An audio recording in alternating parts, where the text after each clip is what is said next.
Salud amigos, tripulantes de nuestra querida, contaminada y única nave espacial. Es la única que tenemos, no hay salvavidas para esta. Donde quiera que se encuentren de ese lado del receptor, gracias por permitirnos estar allí con ustedes. Desde el estudio 3 de Venezolana de Televisión, VTV, canal decano de la televisión venezolana, heredero de aquel TVN5 que comenzamos allá por 1970 en Cerro Marín. Saludos a todos los habitantes de esa querida zona. Aquí estamos para compartir con ustedes la pequeña gran historia de las últimas 24 horas. Y hoy el tema nos lleva a una muy sensible situación.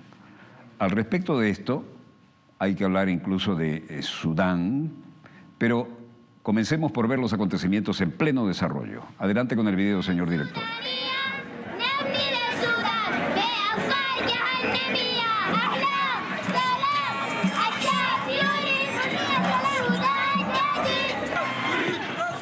Al grito de sangre por sangre, que no era precisamente el de los niños, los manifestantes que marcharon en Jartum pedían sangre por sangre. Sonidos sobre los que protestan decían que hay necesidad de libertad y de cambio, de la coalición debe demandar castigo para que las cosas se ordenen. Y los manifestantes marchan cantando en árabe: la gente quiere castigo por la muerte del mártir.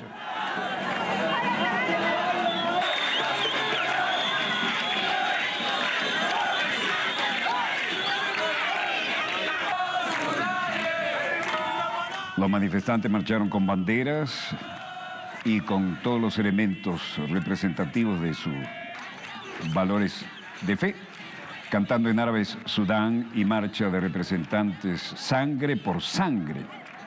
Muy violento el momento. Instrumentos de protesta también fueron utilizados allí. Y Nahla Hamed decía: cierto que fue una masacre horrible, ya sea en Jihad, en Zuki o en Obaid. Todo es difícil para nosotros.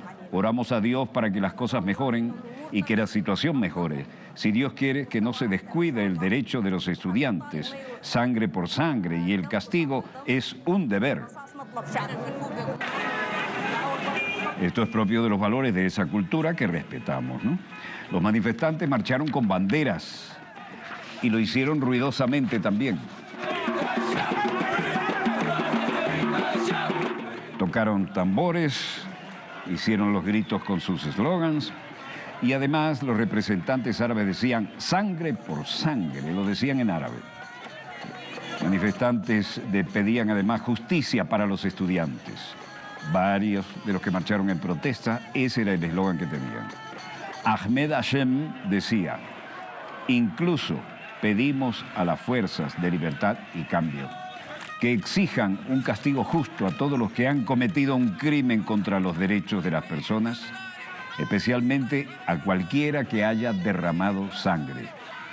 Este pueblo está al borde de un estallido, es obvio. Y aquí se mezcla la política con la fe.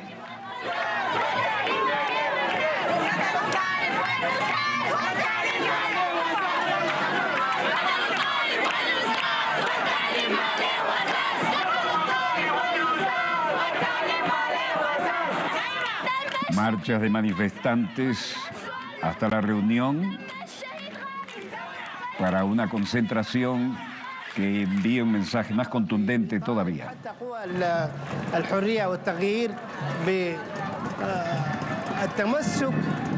Este es Ahmed Hashem, quien decía: pedimos a las fuerzas de libertad y cambio que exijan un castigo justo a los que han cometido un crimen contra los derechos de las personas, especialmente a cualquiera que haya derramado sangre. Tuafik al-Tayev también decía: esta es realmente una generación sorprendente. Nos hemos hecho mayores y hemos renunciado a nuestros derechos. Hemos hecho lo mínimo posible y fue todo lo que pudimos hacer. Pero esta es realmente una generación sorprendente, desde las consignas hasta sus actitudes, desde su organización a su cortesía. Así que gracias a Dios el país está bien. Mientras haya comités de organización, mientras la gente trabaje en los vecindarios, no creo que haya un gran problema. Pero esta es realmente una generación sorprendente. Nos hemos hecho mayores y hemos renunciado a nuestros derechos.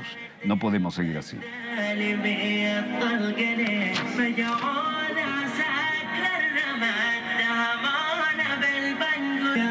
Como suele ser costumbre, mostraban fotos de los mártires, los que murieron por la causa. Miles de sudaneses manifestaron en Jartum para presionar a los gobernantes militares.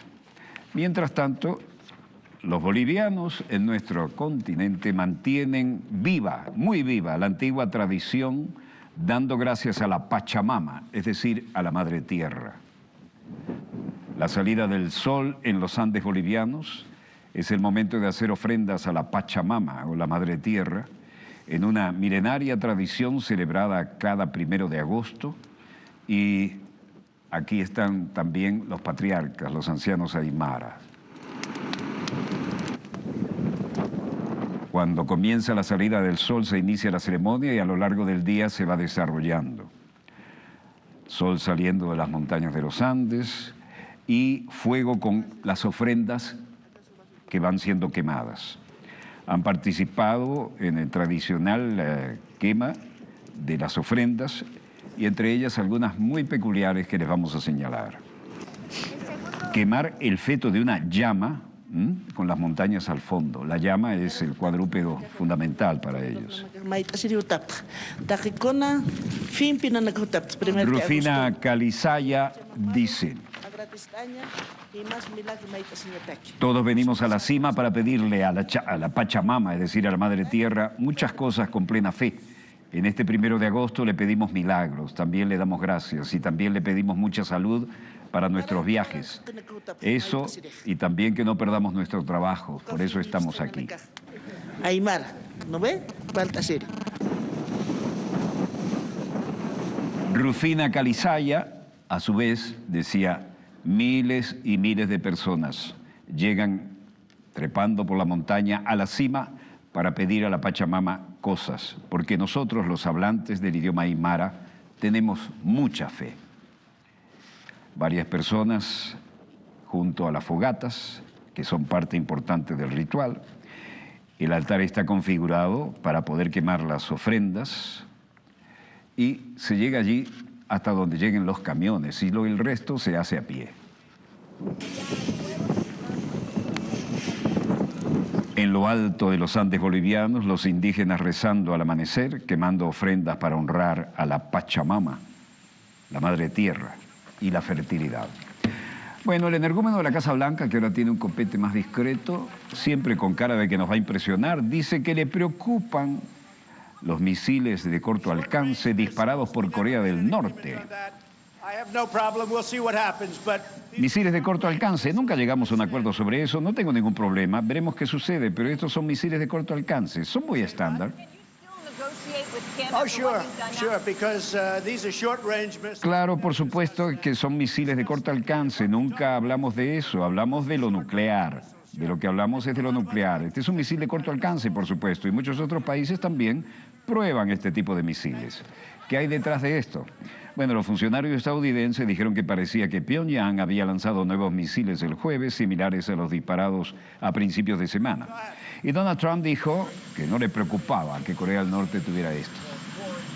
Bueno, volvió al copete, ¿no? Trump dice que está considerando un bloqueo o una cuarentena contra Venezuela. ¿Ah? Sí, gracias. Estoy considerando un bloqueo o cuarentena de Venezuela, dada la cantidad de participación extranjera con China y con Irán. ¿Se opone a esto? Sí, estoy opuesto.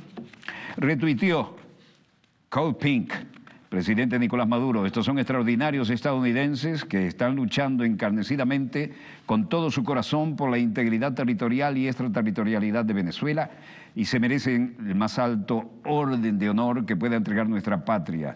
Esto es lo que habíamos pedido en el @WalterDossier. Y se hizo eco de esto porque fueron los estadounidenses que ayudaron a proteger la soberanía de nuestra representación diplomática. Aquella iniciativa que tuvimos tuvo un eco formidable y agradecemos esto a la cadena de mando del Ejecutivo.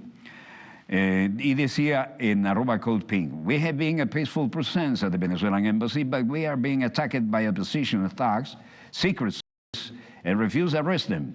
Service do his job. Protect our rights. Twitter.com, Alina Telesur. Bueno, aquí el presidente de los venezolanos, Walter Martínez, retuiteó Cold Pink, presidente Nicolás Maduro, las y los extraordinarios venezolanos, estadounidenses y otros que luchan encarecidamente con todo su corazón por la integridad territorial o extraterritorialidad de Venezuela, se merecen la alta orden de honor que pueda otorgarles nuestra patria. Walter Martínez, agregado. Cold Pink, cuenta verificada. Amazing video from our Venezuelan sister brothers and siblings expressing their support and solidarity for the Embassy Protection Collective. Y este video es de los defensores de la Embajada de Venezuela en Washington, recibidos por el canciller Arreaza y el presidente Nicolás Maduro en el Palacio de Miraflores, sede de nuestro Ejecutivo.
Bueno, acabamos de escuchar lo que se puede considerar nuestro segundo himno, ¿no? El alma llanera.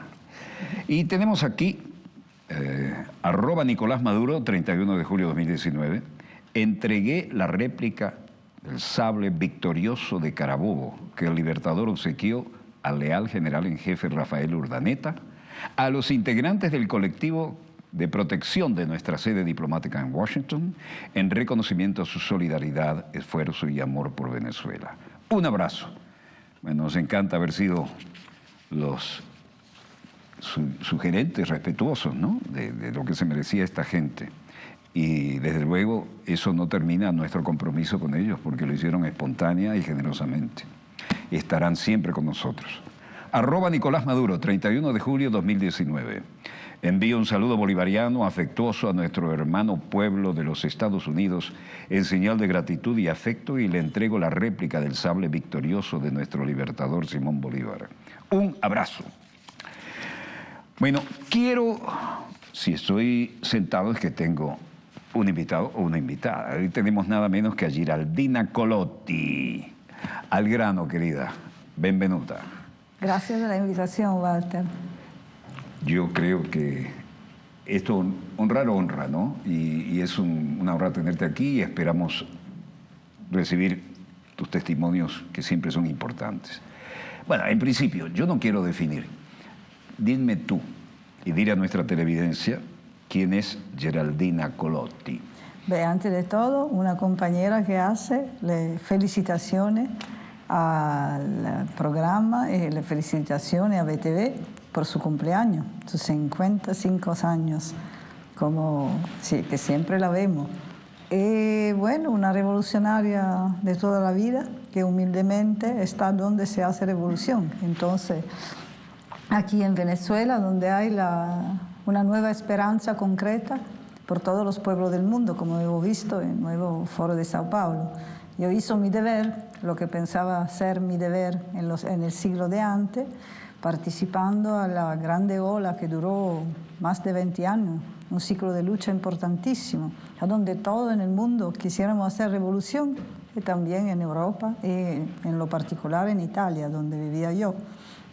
Y participé a la guerrilla de mi país, que ha sido una parte de la oposición radical. De la Brigata Rosa. La Brigata Rosa, sí. Como nos derrotaron, después bastante tiempo. Pero hay derrotas que honran, ¿eh? Una derrota no estratégica, pero táctica, porque el socialismo sigue con otra forma. En mi nativo Uruguay andaba Garibaldi por allá. Ah, claro, sí, y Bolívar se vino a Montesacro. Claro. Entonces eran tiempos desde de la esperanza concreta, donde, y bueno, estuve en la cárcel 25 años. 25 años en la cárcel. Sí, sí. Yo no podía, quería que tú lo confirmaras. Sí, eran 27. Y te ves maravilloso. Después, con 25 años en la cárcel acaban con cualquiera, ¿no? A menos que haya voluntad, disciplina y un ambiente mínimo, pero... No es eso. El desafío siempre es cuando la democracia camuflada muestra su cara, como pasó en Venezuela, que de no sentirse víctima, ¿no? Es un enfrentamiento de clase, a donde uno paga los costos de su fe por las ideales. Su fe, claro. La trinchera cotidiana es la misma trinchera que hoy el pueblo bolivariano en el cual está resistiendo cada día. No, y con este energúmeno en la Casa Blanca, yo desde que lo eligieron, dije, este señor, lo único que le falta ahora es la presidenta, pero la presidencia viene, se la compró, tuvo los asesores correctos y se consigue. Claro, hay mecanismos. Es un sistema logístico. Yo trabajé con los asesores de Kennedy y sé cómo se hace eso, aprendí mucho. Pero este señor se tomó en serio lo de comandante en jefe y quiere actuar en el campo de la agresión. Ese es mi análisis, ojalá me equivoque. No, es un análisis verdadera, porque por la primera vez hay de una manera tan descarada un ataque directo. Él dice las cosas como están, quiere borrar del mapa Venezuela porque hay un presidente obrero que dirige recursos gigantescos a favor del pueblo, como lo que está en Venezuela, y que se define socialista. Y no le cabe en la cabeza que a 4 días de navegación de Texas tenga la mayor riqueza petrolera, más biodiversidad, más material estratégico, claro, y le digan no. Claro, eso es insoportable. No está acostumbrado a ir no porque él firmaba los cheques en el sector privado. Tú dices una cosa fundamental, porque hemos terminado de ser acostumbrados a decir no. A saber, como decía Marx, que no vamos a perder nuestra propia cadena, ¿no? No han, sobre todo en Europa, en los países capitalistas, no han enseñado, después de la caída de la Unión Soviética, a defender esta cadena, como si sin esta cadena no podemos vivir, porque como al contrario de lo que hacemos en el siglo de antes, de lo que hizo el comandante Chávez, que entregó la cara y digo, la responsabilidad la tengo yo, y se tiene que asumir los costos.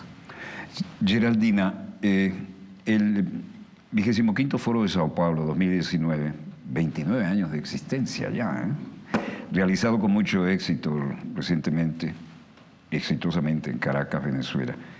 ¿Qué impresiones, qué experiencias te genera esto y cómo puedes definirla con tu hermoso verbo? Un gran éxito, de verdad, desde muchísimos puntos de vista, algunos lo hemos analizado, ¿no? Antes de todo, uno no lo piensa, pero un éxito a nivel organizativo, porque yo estuve en muchos foros, ¿no?, internacionales donde hay mucha gente. La gente no sabe dónde ir. No. Aquí el Partido Socialista Unido de Venezuela hizo un esfuerzo gigantesco de organización también en la resolución de los conflictos, que como se sabe, cuando hay tanta gente, tanta diferencia también de partidos, de movimientos, etcétera, puede pasar. Y la resolvieron todo, podemos decir, a la manera de la feminista, con la búsqueda de consenso, sin posiciones. Pienso que es importante porque en estos años, si aún no se declaró construir la Quinta Internacional como Chávez quisiera hacer hace 10 años, pero se trabajó mucho en este sentido. Claro, es una internacional articulada entre las diversidades en la búsqueda de una unidad hacia un mundo pluripolar. Pero como lo explicó Maduro en el cierre del foro, las etapas que tú estabas diciendo de este foro son las etapas que hemos vivido y que han sido atravesadas y de alguna manera dirigidas por la grande ola que ha llevado a gobiernos progresistas, después lo de Venezuela. Ahorita estamos en una otra etapa, como si ha habido de nuevo un despertar de la conciencia y se ve que en todo este foro hay la misma demanda que están en la mesa, ¿no? Y que viene de todos los rincones del mundo. El Venezuela es una trinchera que está de alguna manera difundiendo, está elaborando esta pregunta, ¿no?, esta demanda, que son la demanda de un cambio verdadero contra este sistema depredador que, como tú antes lo decías y lo dice todos los días, nos está destruyendo el único planeta que tenemos y lo hace destruyendo también la psique de los seres humanos. Yo siempre pienso a la cárcel cuando veo la resistencia. Hay compañeros que hicieron estudios de psicología social y todo, y se ve cómo van a golpear la identidad de la venezolana, sobre todo de los venezolanos. Hacen como en el deporte, ¿no? En esta guerra de cuarta y quinta generación, que es también una guerra psicológica, mediática y todo. Quinta Internacional, guerra de quinta generación. Claro. Parece un juego, pero es dramático. Es dramático, pero es exactamente esto, como en el deporte. Pone de un límite y después esos límites tú tienes que superarlo, pero el límite lo van a determinar haciendo pruebas sobre la resistencia del pueblo, ¿no? Como hacen con nosotros, con la tortura psicológica y todo, para romper la identidad en la cárcel. El mismo sistema lo vemos ahorita con la construcción de instituciones totalmente artificiales. Estamos en un estado salvaje. Hay piratería internacional. Acaba de hacer la rueda de prensa la vicepresidenta Delcy Rodríguez, ¿no?, sobre el robo de circo y todo. Robo verdadero, a través de acciones ilegales, totalmente ilegales, que ponen en la mesa un tema fuerte, que hay una total diferencia entre la legalidad que ellos quieren imponer a los pueblos hasta a imponer que la feticizan, y la legitimidad de los pueblos, que quiere derecho. Ellos, esta misma legalidad, la golpean cuando quieren, porque esta no es legalidad, ni hace una artificial. Y a nosotros, a los pueblos, a los oprimidos, quiere imponer una falsa legitimidad. No hay legitimidad si no hay derecho, si no hay la posibilidad de vivir de una manera digna, como se hace en Venezuela y como no se hace en Europa, donde la retórica no lo dice. Pero tenemos muchísima dificultad, un aumento del número de los pobres, los desalojados, la gestión de la vivienda es dramática. Esto lo estamos diciendo de toda manera. Ha habido un interesantísimo encuentro sobre la misión vivienda, a donde se ve la diferencia gigantesca que hay entre los logros de la revolución bolivariana y todo lo que nos están quitando. La gente, si no paga el crédito al banco, la desalojan, no importa cuánto ha pagado, como era antes la llegada de Chávez, del chavismo. Esto no nos lo dicen. Por eso es muy importante el papel de la comunicación popular contra el latifondo mediático. En este foro de San Paulo, esto es un tema que ha sido muy fuerte, junto con la idea que sin una elaboración del pasado no puede haber futuro.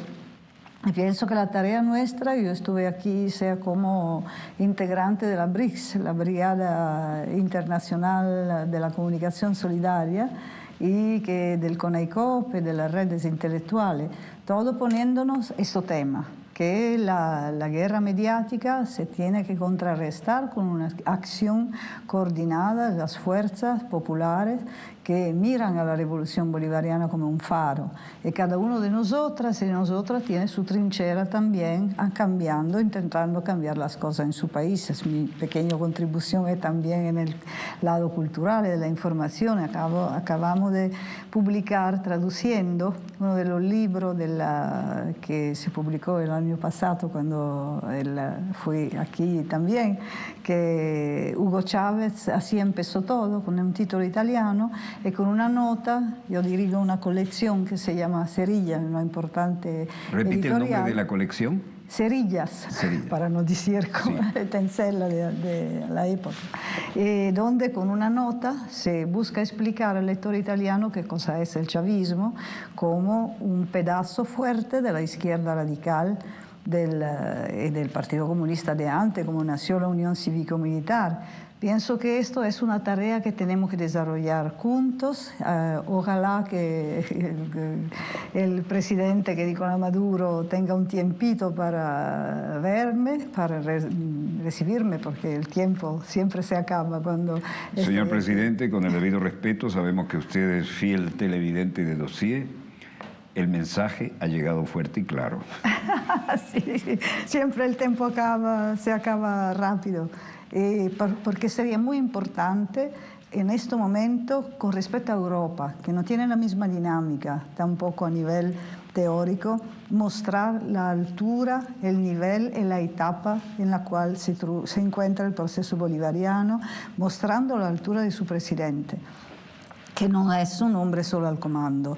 Por ejemplo, podría ser el proyecto un docu-libro muy rápido, muy alfabetizante, pero traducido en todos los idiomas de Europa, que son muchos, y tenemos, digamos, muchísima posibilidad de difusión, que sería una jornada con Maduro, donde Cilia y Nicolás cuentan, y cada vez parece todos los actores del proceso, desde el 23 de enero, cómo se formó y todo. Si tenemos un cuento y un lenguaje adapto a los jóvenes también ahorita, el mensaje va a llegar.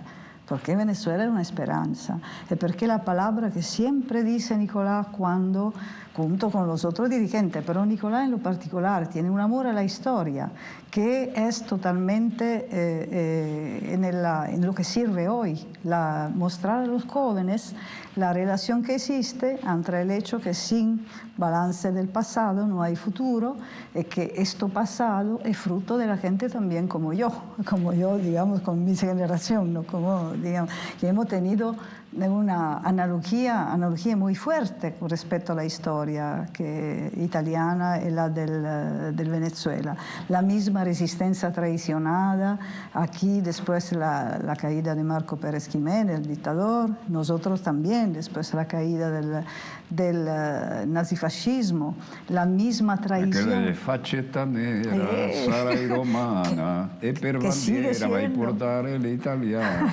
Sí. Eso cuenta nuestra audiencia, ¿de dónde era eso? Sí, el video que hemos hecho por el Foro de Sao Paulo lo hizo en uno de la urbanización donde yo vivo, donde la resistencia al nazifascismo ha sido muy fuerte, que eran ejemplo, ¿no?, que da Huella de todo esto. Esta Huella la quiere borrar totalmente, porque borrando la historia del mapa, borrando la historia como historia de enfrentamiento entre los intereses contrapuestos de las clases, borran por los jóvenes la posibilidad de ver que el enemigo es común, de ver, al contrario de lo que se ha dicho en el Foro de Sao Paulo, que tenemos el mismo problema, porque tenemos la misma tierra que se va, porque tenemos falta de trabajo en los países capitalistas, porque hay una contradicción gigantesca que se ve en la anarquía del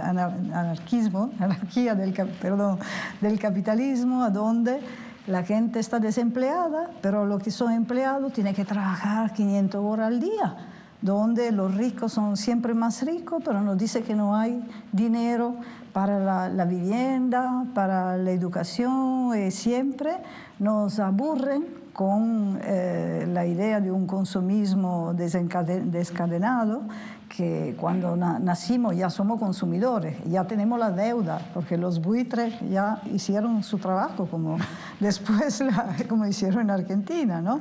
Pero pensamos que somos únicos. Hacemos toda la misma cosa, somos consumidores, ¿no? Somos un pedazo del sistema. Es decir, el ciudadano perfecto para las grandes corporaciones es el consumidor feliz. Exactamente, totalmente. Y lo peor, esto lo hemos dicho con las redes intelectuales, que es otro trabajo, otra tarea que tenemos nosotros, que estamos en la cultura, en la información, es hacer una reflexión sobre los símbolos. Cómo nos están cambiando totalmente, nos roban los conceptos, sobre todo en Europa. La escala de valores que veníamos heredando y respetando, ¿no? Totalmente, tú lo sabes muy bien porque tú conoces bien Europa, nos han robado y vendido hasta las consignas del 1968. La publicidad la utiliza. En esta manera siempre se alea más de lo que es el sentido concreto que tenían. Si non è vero è ben trovato. Sí. Mira, en este programa hemos transmitido el delicado asunto de algunas sectas que están tratando de imprimir sentimientos, yo diría de fascismo, en nuestra población juvenil de nuestra América, ¿no? Y sí, ¿qué referencia podrías hacernos a esto y referirnos a algún conocimiento sobre este punto? Porque si va a resurgir el fascismo, la cosa se va a poner, como decían los chinos, que te toque vivir tiempos interesantes, pero nunca sabía si era una bendición o una maldición. Así es, tiene mucha razón. Y lo peor es que con el fascismo tiene mucha máscara. Nosotros, por ejemplo, tiene mucha máscara, pero siempre la misma identidad. Yo lo escribí recién en uno de los artículos por el 4F, ¿no?, en la revista del PSV, que muy útil desde mi punto de vista para retomar este concepto. El fascismo siempre tiene sus raíces en la propiedad privada. La burguesía siempre se sirve en los momentos de crisis del fascismo, solamente que a un momento dado tiene miedo cuando ve que las cosas... Primero se asustan y después son atléticos en adaptarse a lo que ellos piden, que siempre es mano dura, pero a favor nuestro, ¿no? Sí, lo vemos aquí el fascismo de verdad tiene mucha máscara. En Europa esta máscara funciona con respecto a Venezuela, porque hay jóvenes que ven la gente con la capucha que se va a incendiar y todo, y como hay incendio que tal vez se tiene que hacer contra el sistema opresivo en Europa, pero ellos no hacen la distinción, que una cosa es incendiar un autobús donde los pobres no pueden subir porque los precios son gigantescos, como en Brasil, o otra cosa es aquí, incendiar la clínica por los animales, los niños, y hace la gente, la persona. Yo confieso que en esta etapa he visto cosas que pensé que jamás iba a ver en Venezuela, ¿no? Sí, totalmente. Yo he estado en 6 frentes de guerra como corresponsal, he visto cosas muy feas y cosas muy heroicas, sí, pero yo no esperaba ver esto acá. No, de verdad. Yo, como tú sabes, estoy aquí, siempre vengo cuando hay dificultades. La última vez, al uso nuestro. Se tiene que estar cuando hay dificultades, no cuando los tiempos son buenos. Estuve aquí con el apagón criminal, compartiendo en Ciudad Tiuna, ¿no? Con los camaradas, viendo la fuerza de esta mujer pequeñita y todo, que estaban ahí organizando, haciendo. Hemos hecho la fiesta, la cosa que se iba a dañar en el frigorífero, en la nevera, la hemos compartida, sin luz, sin nada, pero ahí estuvimos en la calle, manifestando el día después. ¿Cuántas veces pensaba yo recién en la manifestación que hemos hecho? ¿Cuántas veces con esta misma bandera, con esta misma cara de mujeres, llorando el comandante cuando se murió, acompañándole su victoria, viendo la mirada de Nicolás en el día de la victoria de las elecciones, toda su fuerza, ¿no? Que éramos todos llenos de dolor. Ha tenido Nicolás como la feniz, lo digo, siempre resurgir de la ceniza. Importante lo que dijiste del dolor, ¿no? Porque cuando uno dice, yo simpatizo muy bien con fulanito, sí, porque nos vamos de fiesta, ¿no? Pero simpatizar viene de simpatía, ¿no? Sufrir junto empatía. con. Claro. Es de la profunda y muy cristiana, o como lo quieras ver, muy humana, muy solidaria razón. Lo que tú dices, sí, yo digo siempre, el único lugar donde me puedo permitir de ser un poco feliz es en Venezuela, porque no se puede ser feliz siendo revolucionario, sabiendo cuántos dolores que hay en el mundo para nuestra misma hermana y hermanos. Pero aquí donde se construye, se hace revolución, se está en resistencia, somos un laboratorio de vida contra el laboratorio de la muerte, ¿no? Y me puedo permitir de ser feliz y de verdad rechazando toda la propaganda de la Europa y todo, que dice que tiene que bailar esto, que el pueblo está lleno de hambre y todo. No entienden nada, no saben nada. No sabe nada, porque para ellos la felicidad es artificial. Todo es artificial en el capitalismo, todo es finción. Entonces, estaba diciendo que cuántas veces nuestra bandera, pero cuántas veces levantándola contra viento y mareas, y cuántas veces lo vamos a hacer aún más con la bandera verdadera de su concreto, ¿no? De su cosa concreta, no lo que la ideología como falsa conciencia nos hacen creer. Como tú has dicho muy bien en el programa contra la secta religiosa, ¿no? Peligrosísimo esto de la secta. Peligrosísimo, pero no es solamente la secta, es que siempre se utiliza en los periodos, sobre todo en esta globalización capitalista, es un grande monopolio, como tú has très bien analizado, ¿no? Lo vemos en Brasil, lo vemos que son corporaciones gigantescas que influyen, antes de todo, sobre las decisiones políticas, porque tiene economía, tiene grandes recursos, pero hacen cambiar el pensamiento. Son formas de sumisión. ¿Tú te acuerdas? La última vez hablamos del libro que publiqué sobre Monseñor Romero, ¿no? El Santo de los Pobres, para hablar de eso, el tema de la hegemonía. Hay, en el siglo de antes, los marxistas tenían la hegemonía y hemos visto personas como el obispo Romero, pero hemos visto también Camilo Torres, religiosos que fueron tan consecuentes con el mensaje de Cristo para decir, voy hasta el fondo, voy con la opción para los pobres, como dice pero no es solamente, aún más de eso. El Cristo que dice, tiene que decidir. Decide, compele entrar, ¿no? Esto no nos lo cuentan. Y además, Cristo fue terrible cuando dijo, lo que le hacéis al más pequeño de los míos, a mí me lo hacéis. Sí. Y más os valdría ponerte una piedra de molino al cuello y tirarte a lo profundo del mar. Así. Aquí nosotros tenemos de un lado esta maniobra en la América Latina, sobre todo, donde hay los pueblos pobres, de las fuerzas de la religión reaccionaria. Tenemos también la religión utilizada como a nivel político, porque aquí tenemos el partido de los obispos, que no tiene nada que ver, que se iban a benedicir los fascistas en la calle que incendiaban la gente, ¿no? El Covenant. Pero esto es importante entenderlo, porque cuando hay una fuerte hegemonía, como es en Venezuela también, de la izquierda verdadera, del socialismo, ellos se le quita el espacio. Porque si está en la calle, en la radio comunitaria, en la televisión comunitaria, gracias a la ley de medios contra el latifondo mediático, que no le impide a nadie de construirse su medio, ahí tiene que ver las cosas con las mujeres organizadas. No puede pensar que quiere volver atrás.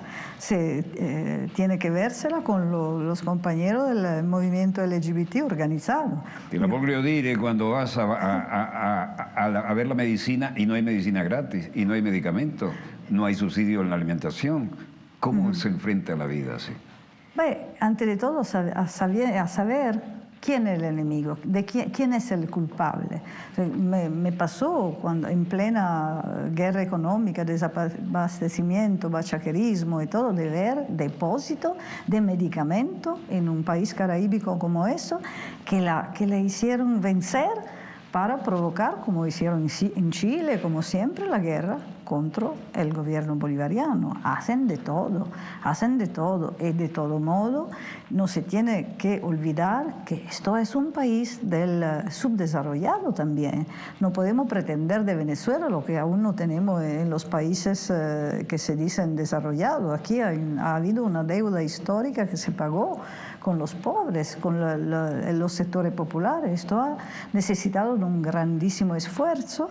El verdadero problema es que cuando Venezuela empezó a conseguir resultados extraordinarios, hasta que los objetivos del milenio se realizaron en la mitad del tiempo, el imperialismo, digo, así no puede ser. Así el ejemplo es demasiado peligroso. Entonces, por ejemplo, pero no se dice que los medicamentos en Europa, que aquí se encuentran gratuitos, como en Cuba, costan un montón de dinero. Uno no lo puede conseguir. Medicamentos como el interferone o otras cosas que son importantísimos, no se consiguen. Un tratamiento largo significa hipotecar la vivienda, vender los carros. Claro, que no tenemos. Solidaridad cero. Que no tenemos, porque un carro cuesta muchísimo. Estábamos hablando antes con el compañero con el cual vino aquí. Digamos, la propaganda es tremenda. Geraldina, te invito, bueno, no se puede ser italiano sin pensar en navegar, ¿no? Sí. Y yo que nací frente al mar, lo entiendo. Yo soy de Génova. La patria de Colón, desafortunadamente. Geraldina, te invito a ver nuestro embajador sin fronteras, el buque escuela Simón Bolívar, el Bravo Eco 11 de nuestra Armada venezolana, del cual yo soy además tripulante honorario. Vamos a ver, señor director, cómo tenemos la información hoy.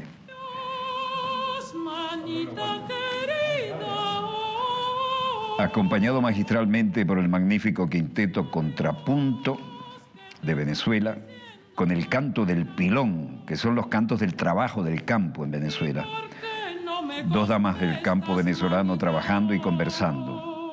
Hemos solicitado a las autoridades postular al quinteto Contrapunto como patrimonio cultural e inmaterial de la humanidad.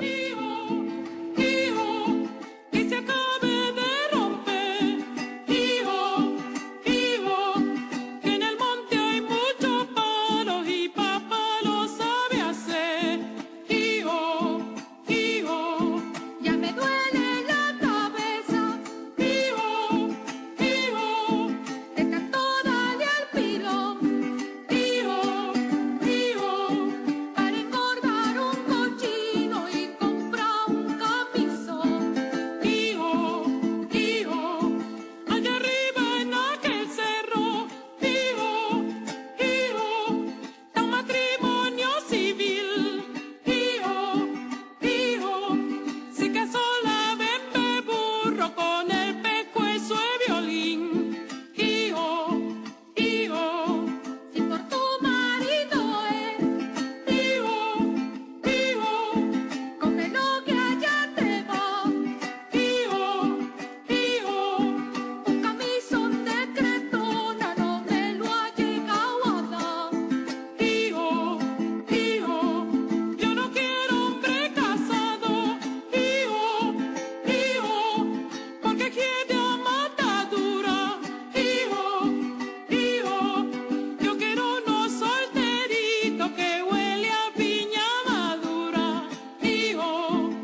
buen vino.